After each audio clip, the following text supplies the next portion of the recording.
असं नेतृत्व की ज्याच्यासाठी निवडणूक लागली की एक मत बाजूला ठेवलं जातं, असं नेतृत्व ज्याच्या प्रभागातील लोकांसाठी 365 दिवस मोफत अँब्युलन्स उपलब्ध आहे, असं नेतृत्व जे विखे पाटलांच्या मुशीत तयार झालंय, असं नेतृत्व ज्यांच्याकडे सुसंस्कृत आणि उच्च शिक्षित म्हणून पाहिलं जातं, तरुणांच्या प्रश्नांची जाण असणारं आणि तरुणांमध्ये क्रेज असणारं नेतृत्व म्हणजे धनंजय जाधव।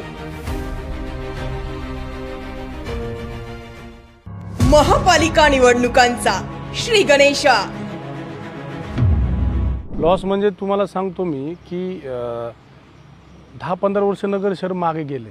ज्या स्पीडने विकासाचं जे गती होती त्याला एकदम ब्रेक लागला। नगर मनमाड रस्ता हा असा विषय आहे की जो आत्ताचे विद्यमान खासदारांच्यानी होईना। निलेश लंकेंनी म्हटलं होतं पाथर्डी रस्ता सुजय विखेंच्या कार्यकाळात झाला, पण क्रेडिट माझ्या उपोषणाचं होतं। आता निलेश लंकेंनी उपोषणही केलंय, खासदारही ते, पण तरीही रस्ता होत नाही। आज तुम्ही विचार करा, शिर्डी असेल, संगमनेर असेल, कोपरगाव असेल, मोठमोठ्या ठिकाणी MIDC नाहीये। नगर जिल्हा हे नगर शहर जे आहे ते जिल्ह्याचं सेंटर आहे, या ठिकाणी IT सेंटर नाहीये। मग कितीतरी गोष्टी ज्या आहेत त्या अजून जिल्ह्यात येणं बाकी आहे। बरं, याच जिल्ह्यामध्ये मातब्बर लोक आहेत, 40-40 वर्ष आमदारकी मंत्रीपद घेणारे बाळासाहेब थोरात इथलेच आहेत, राधाकृष्ण विखे पाटील इथलेच आहेत, पण कामं का होत नाहीयेत? हे महत्त्वाच्या प्रश्नांवरती का नाही कुणी बोलत?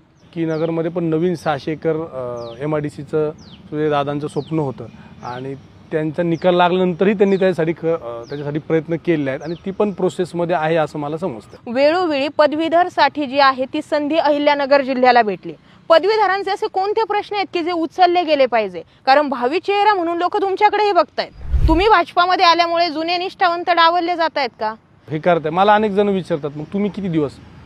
ज्यावेळेस मला वाटेल ना एक चांगली व्यक्ती माझ्या इतकं काम करणारी, मी स्वतःहून त्या प्रक्रियेतून मागे राहायला तयार आहे। लोक म्हणतायत आमचे भानुदास बेरड, आमचे अभय आगरकर यांना भाजप विसरला।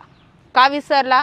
कारण काँग्रेसमधील विखे पाटील तुम्ही भाजपात घेतलेत आणि भाजपात विखे पाटलांनी जो काँग्रेसमधील त्यांना मानणारा वर्ग होता तो तसाच भाजपात आणला आणि त्यांना ते मोठे करतायत।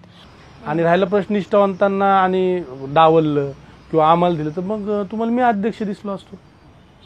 तुमचे नेते जे आहे सुजय विखे, त्यांनी म्हटलंय की जो विरोधात गेला त्याला पाडायचा। त्यांची एक कोर टीम तयार झाली आणि त्या कोर टीम मध्ये तुम्ही येत अशी चर्चा आहे। मला थोडी आतली माहिती सांगा, पाडण्याच्या हिशोबात नेमकं कोण कोण आहे? तुम्ही फक्त जिल्ह्यापुरते लिमिटेड न होता तुम्ही संजय राऊतांपर्यंत पोहोचले होते। ज्यावेळी सुजय विखेंनी साखर वाटली आणि संजय राऊत म्हटले की त्याचे काय लाडू करायचे, तुम्ही संजय राऊतांना लाडू पाठवले होते। तर महापालिका निवडणुकांचा श्री गणेशा झाला। सर, महानगरपालिकांच्या निवडणुका होत आहेत आणि आपली पहिलीच मुलाखत होती। मुलाखत होण्याचं सगळ्यात महत्त्वाचं कारण असं की धनंजय जाधव एक असं नाव आहे शहरातील की 14 टम एका घरात नगरसेवक आलाय। असं ऐकलंय की जो तुमच्या विरोधात उभा राहतो त्याचं डिपॉझिट जातं। जे आमदार खासदार जे आता पुढे येतात ते सगळेच जण निवडून कसे आलेत तर नगरसेवकापासून त्यांची सुरुवात झालीये।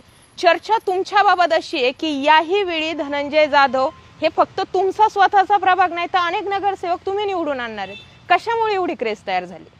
कसं आहे बरं का की गेल्या आपण जसं म्हटले 14 टर्म, तर गेल्या अनेक वर्षापासून नगरसेवक पद हे आमच्या घरामध्ये आहे आणि त्याचं कारण म्हणजे त्या भागातील जनता आणि जनताच खरं म्हणजे निवडून देत असते। बरोबर। आणि ते का निवडून देतात तर एखाद्या गोष्टीचं सातत्य असेल, लोकांना इझी अवेलेबिलिटी असेल आणि काम करण्याची पद्धत। मग माझे आजोबा होते, माझे दत्तात्रय जाधव, मग माझे वडील कृष्णाभाऊ जाधव होते 8 टर्म, मी आहे। तर यामध्ये असं आहे की सातत्य आणि टीमवर्क, म्हणजे जे आम्ही जे काम करत असतो ते आमची एक टीम असते, आमचा एक मोठा आमच्याबरोबर काम करणारा एक संच असतो, हे त्यांच्या कामाची पण ती पावती असते। आणि जनता आहे शेवटी, त्यांना जे त्यांचे कामं करतात ते त्यांना असं सातत्याने निवडून देतात। आम्ही ऐकलंय की तुमची एक सिस्टम आहे, निवडणुका असल्यानंतर तुमची सिस्टम कार्यान्वित होत नाही। 5 वर्षांमध्ये तुमच्या प्रभागातील कोणताही व्यक्ती जर आजारी पडला तर धनंजय जाधव यांच्याकडून मोफत अँब्युलन्स त्यांना शहरामध्ये अवेलेबल होते। तुमच्या प्रभागामध्ये एखाद्या शाळेतील मुलगा असेल ज्याचा पहिला दुसरा क्रमांक आला की धनंजय जाधव यांच्या नावाने गिफ्ट पोहोचतं आणि कुठेही त्याचा तामझाम नसतो, कुठेही फोटो सेशन नसतं, पण लोकांना माहिती असतं की हे धनंजय जाधव यांच्याकडून आलंय. निवडणुका लागल्या की धनंजय जाधव यांच्या नावाने एक मत त्यांचं राखीव असतं. हे सगळं जुळवून आलंय. हे इथपर्यंतच आहे की इथून पुढे बरंच काय पाहायला भेटलं? नाही, आहे ना, नक्कीच. हे बा, कुठलंही काम करत असताना आपण ज्यावेळेस पुढं जात असतो तेव्हा मागच्या अनुभवातून नवीन काहीतरी करायची प्रत्येकाला इच्छा असते, म्हणजे ते कुठलंही क्षेत्र असो.